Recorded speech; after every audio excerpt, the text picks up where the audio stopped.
Hey everyone, Dusty here. Are you a triathlete that schedules your weekly workouts based on an overall hourly target? Do you want to hit 10 hours of training in a week, 15 hours of training, 20 hours of training?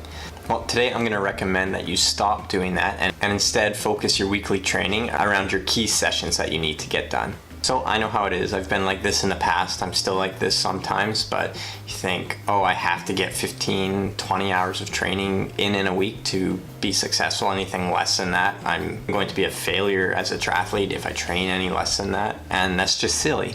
And just because someone else is doing something or has a vast amount more time than you do to get in their training doesn't necessarily mean that you can copy that or that you should copy that.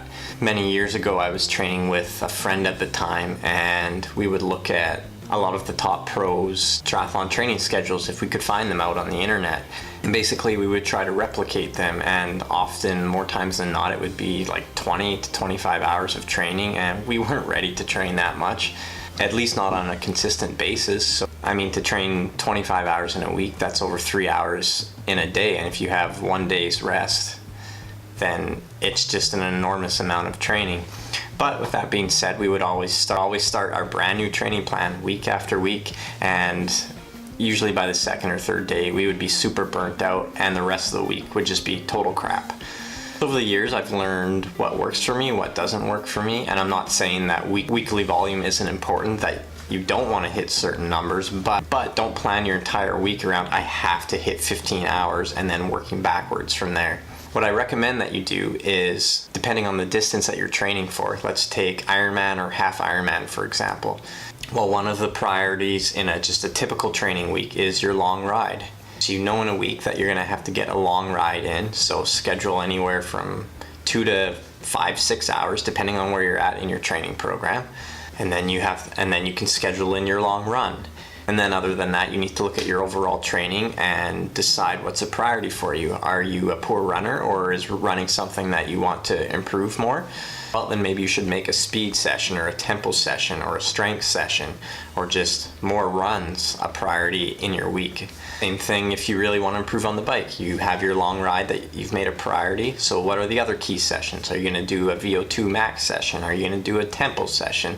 Are you going to do a race specific session?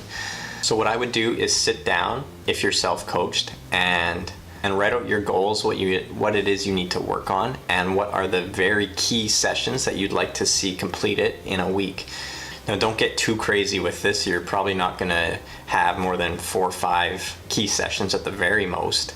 So look at your week on the calendar and schedule in those key sessions, a long ride, a long run, and whatever else that you're going to make a priority, and everything else is just bonus. No matter what, if you get those key sessions done, you make those a priority, and everything else is a bonus, like I said, and no matter what, those key sessions will still help you to improve. On the flip side of the coin, if you're just like, oh, I need to train 20 hours a week and work backwards from there, a lot of your sessions will just end up being garbage or not useful.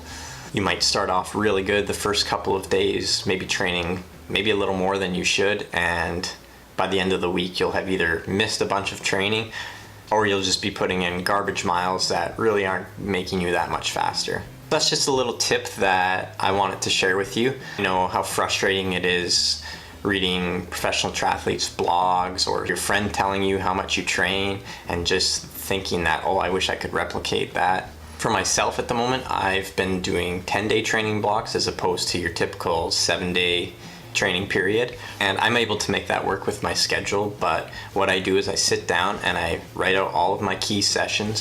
So over 10 days might look like 7, 8, maybe 9 key sessions, and then once I get those 7 to 9 workouts on the schedule, I just work backwards from there and I plug in the easy sessions, the recovery sessions. Maybe I might add in an extra key session, but it's optional depending on how I feel that day. No matter what, I'm scheduling those key sessions and I make that a priority that I get those main sessions done.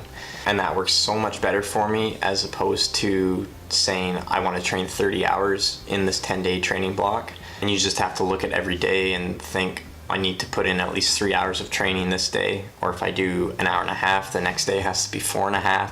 That's just not the healthiest way of looking at training, and it leads to burnout very quickly. I've seen it in myself many times, and I've seen it in others all the time as well. Everyone just wants to brag and say that they're training more than their buddies are. Instead, focus on your key sessions and beat your buddies on race day doing less training. So I hope that makes a little bit of sense to you, and if you have been scheduling your weekly workouts based on total hour number that you want to hit, maybe instead focus on making sure you just get those key sessions done and then work backwards from there. And if you like this video, make sure to give it a thumbs up, and if you haven't subscribed yet, make sure to hit that subscribe button for more everything running, triathlon, and nutrition related.